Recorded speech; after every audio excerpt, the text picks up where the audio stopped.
Good morning everyone. So today we will discuss how learning occurs in the workplace. So now we're gonna dive into the key concept and how the examples. So I need you guys to explain what is learning. So, learning is the process of acquiring knowledge or skill through experience, study, or teachings. There are three main types of learning. The first one is cognitive, the second one is associative, and the third one is observational. Cognitive learning focuses on thinking and problem solving. For instance, using data analysis tools to solve business problems. For my part, associative learning involves creating connections. For example, we rewarding employees after they achieving their targets. Observational learning happens when we learn by watching others, such as observing how a team member handles customer complaints effectively. Another example of observational learning is when new hires watch training videos to understand company policies and processes. Alright, good job. So now I want we apply these concepts. So how can cognitive learning help with workplace with problem solving? We can analyzing method and using logic to find solutions. For example, we can developing strategy to improve workflow efficiency. What's an example of associate learning in training? Rewarding employees with incentive when they complete their tasks on time will encourage them to timely performance. And penalizing frequent lateness can reinforce punctuality and shaping workplace behavior positively. Alright, so that's all for now. Good job everyone, thank you.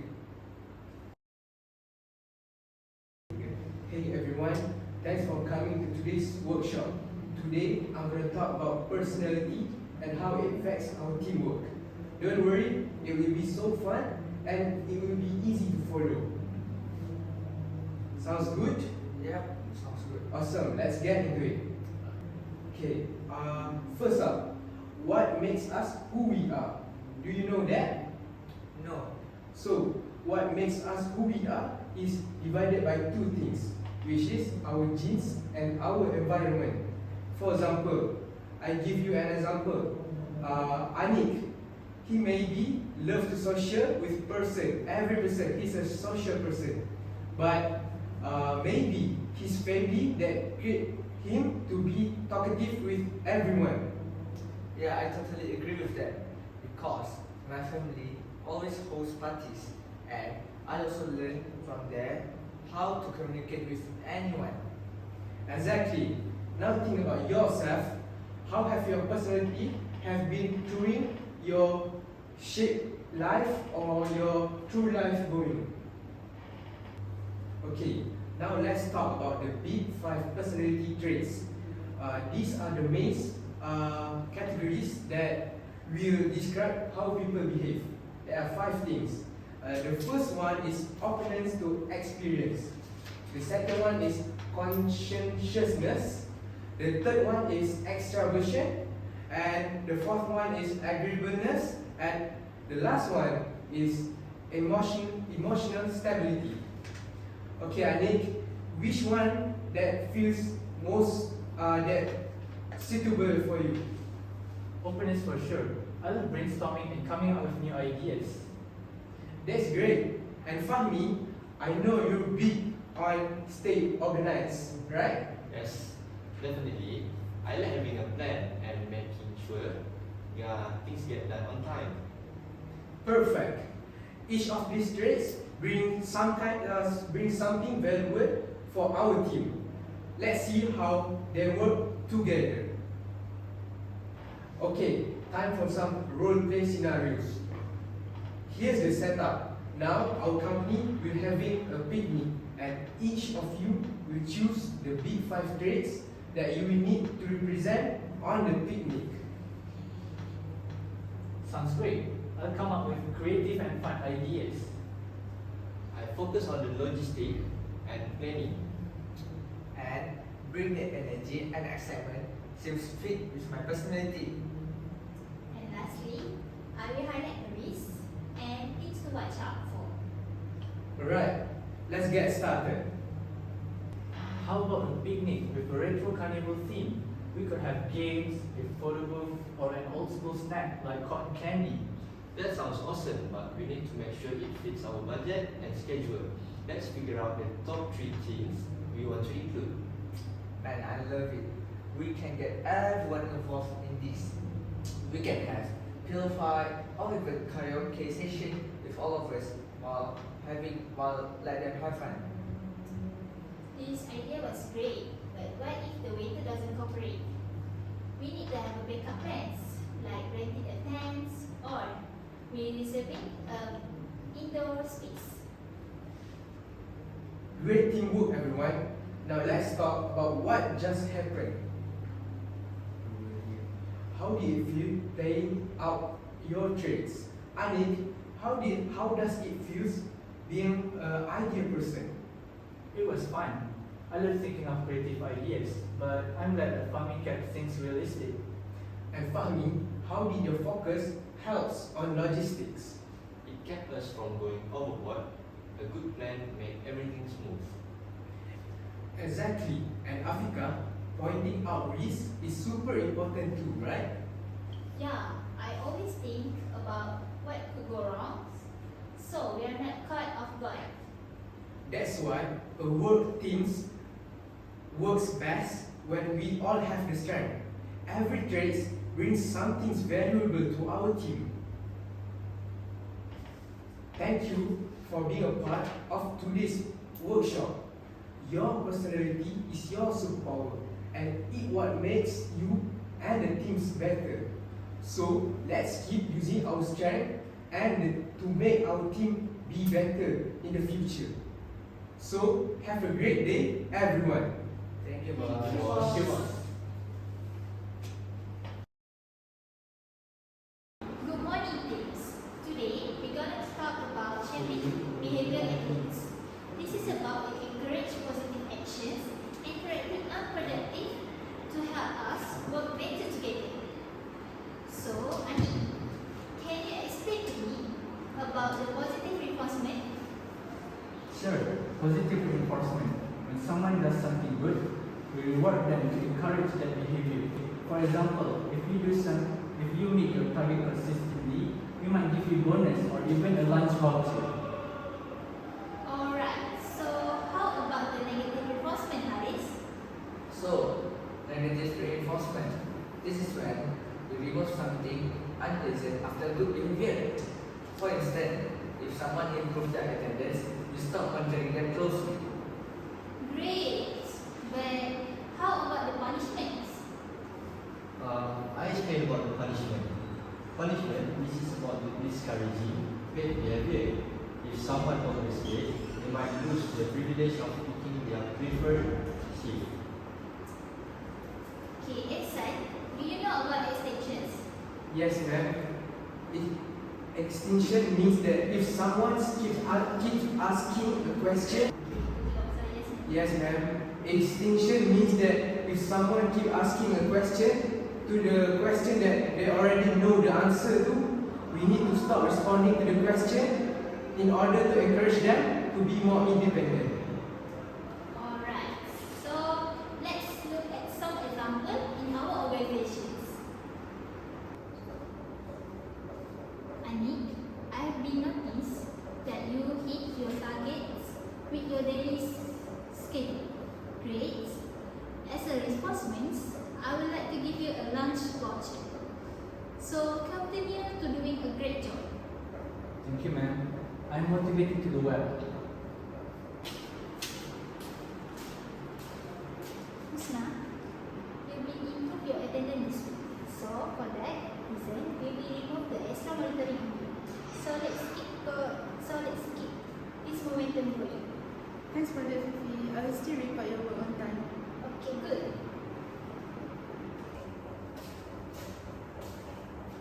Fahmi, Your lateness is spitting your words outward. So, I need to give you a warning. You need to get this right starting now. Yes, ma'am. I will make an adjustment to ensure I report to work on time. Okay, good. Listen, you have been repeatedly asking me for the feedback that on things that you know how to do. So, to develop your independence, I will not answer this question anymore. So, let's build your confidence. Alright, Fifi, I will be more proactive with my responsibilities. Good. I love the positive reinforcement that encourage us, but it will also be good if you know what happened when we don't behave or perform well. Well, the secret is to apply the right method at the right time. This will ensure long-term improvement without discouraging the team. Exactly. While reinforcement develop a good habit, punishment or extensions help drive it forwards. So let's continue find a way how we can apply this method in our organizations. Morning everyone. Let's talk about the misunderstanding that happened during the client meeting. I want us to understand what happened and figure out how to move forward. Haris, can you share your perspective? Yeah, sure, boss. So when the client got frustrated, I focus on listening and showing my empathy to them before giving my solutions. But instead, jump right in with a direct approach and explaining the process. So when he did that, I felt that my decision is not valued. I see how you feel, Harris. But in my perspective, the client frustration made me feel that we need to act quickly. I thought providing solution will help calm the situation. I didn't mean to interrupt, but I just think it was just the right approach. Alright. Thanks for sharing your thoughts. It seems this conflict came from different ways of seeing the situation. Ani and Fahmi, as a cultural consultant, can you guys explain why this happened? Sure. The situation highlights how perception shapes our responses. First, past experiences. Haris experienced that showing empathy builds trust, while Ihsan experienced that taking action quickly can maintain control. Second, cultural influences. While Haris is more towards relationship oriented, Ihsan is more to the result oriented. Lastly, content the high pressure situation will trigger them to rely on their instinct and leading to misunderstanding about each other's intention. Oh, I see. That makes sense. Because I was focusing on calming the client and I didn't realize that Ihsan want to be urgent. And I didn't think about Haris' empathy, and I don't think about how Haris' empathy could strengthen the client's relationship. I'm just assuming my approach was the best. See, this ties is into attribution theory, which explains how you assign causes to others' action. Haris, do you know about this? Yeah, attribution theory can be explained in two different ways, which is internal factors like personality and also external factors like pressure, situational pressure. So in this case, I assume Ihsan's actions were due to his assertive personality rather than his urgency in that situation. And at the same time, he assumed that my action was passive rather than understanding my intention to calm the client. That's true. That's why you must start to think about the pressure Ihsan might have felt in the moment. And I didn't realize Haris' actions was intentional and aimed to build the trust with the client. This is where the biases comes into play. First, we have fundamental attribution error. This is where we're overemphasizing personality traits while ignoring situational factor. Secondly, we have actor-observer bias. This is where we're judging others' action driven while viewing our own as situational. I see. that makes sense. I saw Ihsan as overly assertive, while considering the pressure was under. And I thought Haris' approach was cautious because of his personality, not his intent to build the trust with the client. It's clear this conflict happened because of misperception. Fahmi, from your view, how can we avoid this in the future? We can do two things. The first one is communicate intention clearly. For example, Ihsan would say, I think we should explain the solution quickly to show that we're proactive. And while Haris would add, let's acknowledge their frustration first. This helps align approaches. The second one is pause and reflect before judging. Instead of assuming action or personality driven, consider the situation. Haris, you could think about whether Ihsan's urgency was influenced by the pressure, and Ihsan, you could reflect on how Haris' empathy helped ease tension. Yeah, I understand that. I'll work on being clearer and with my approach, and so that we can avoid any confusion. And make sure to ask for input before jumping in. Both styles can work together if you guys are aligned. Excellent. Clear communication and understanding each other's perspective are the key to preventing conflict like this. Alright, this has been a strong discussion. Before we end, let's reflect on how we can improve perception and reduce bias. So, as a summarize, to improve perception and reduce bias, we need to practice perspective taking.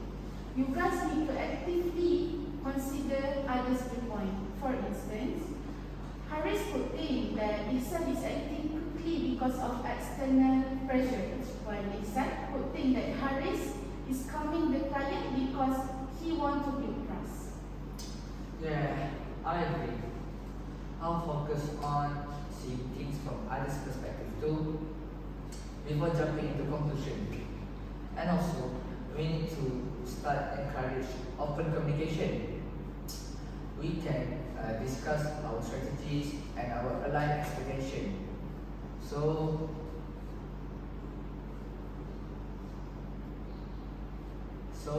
especially before high level stress like our client meeting, so that we have experienced before. And I will make sure to align with others before making or taking any actions. Good. Let's apply these strategies to strengthen our teamwork and avoid unnecessary conflict. Well done, everyone. Yes, all the best, guys. Best of luck and thank you everyone.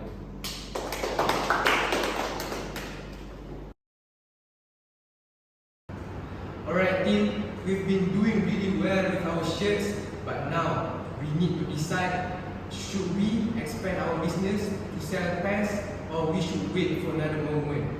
This is a very big decision for our company that we need to break down step by step.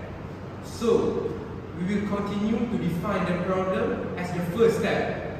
The problem is, do we need to expand the business or we need to wait for another moment because of its high cost and risk?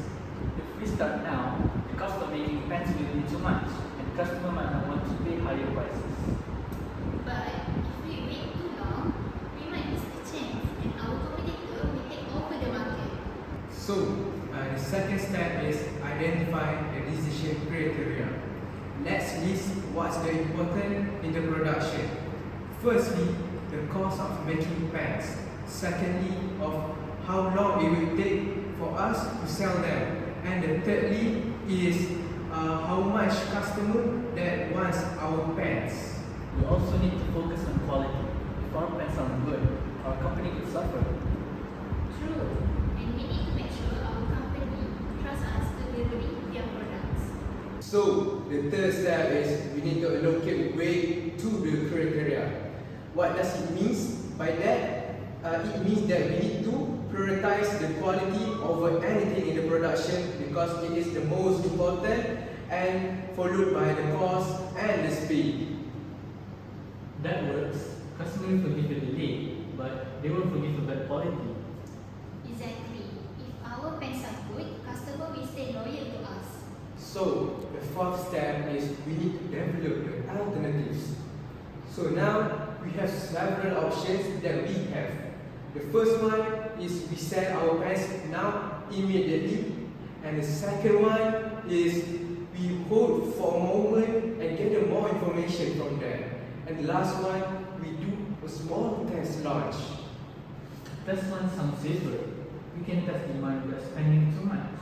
Yes, a test launch need to be done carefully or it will affect our company. So the fifth step is we need to evaluate and analyze the alternative.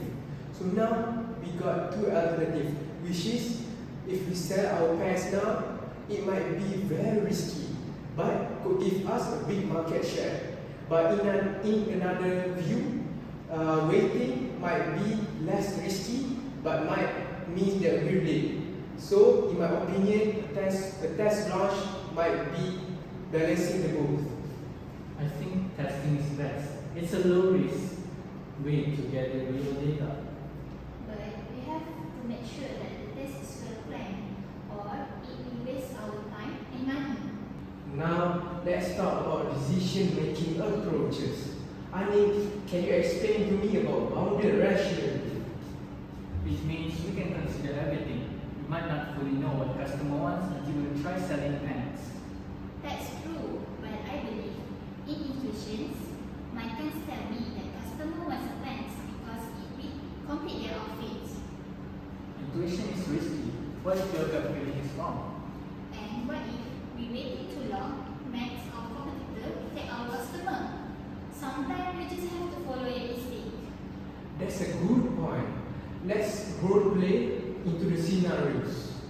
Now, let's role play of what will happen if we use bounded rational versus intuitive decision making for launching pens. Alright, if we go bounded rationality, we won't have to try to figure out everything up front. Instead, focus on what we know and start a small test launch in one city. For example, we can choose a city with a high demand for shirts and see if they're also interested in pants. And if we follow intuitions, we need to launch our pen in international right way. My guns tell me that people who love our shirts will also love our pens. We need to trust our brand reputations and hope it drives sales. What are the challenges with bounded rationality? My biggest issue is speed. If we take too long analyzing data from the test city, our competitors might enter the market before we expand. We might lose out on the early momentum. That's true, but what's about interpretations? The risk with interpretations is spending a lot of money upfront, marketing and productions. What if our guess is wrong and customer didn't buy our pens? We will lose a lot of money. Now, let's imagine the result of each decision. With bounded rationality, we might know how our customer like our pens. For instance, if a specific customer like a specific type of pens with a specific price, we might adjust it before we go nationwide. But this will take a lot of time. With intuitions, we could capture the market quickly. Imagine we launching our pen and shirt alongside in all national store. If customer love the idea, we can dominate the market. But if the quality doesn't consistent, this will affect our reputations. Good point. For me, bounded rationality gives us a detailed feedback, but might get us slower. But with intuitive, it is faster, but it is more riskier. The last step is we will evaluate the decision effectiveness. After the test, we will analyze the result and decide whether to go nationwide.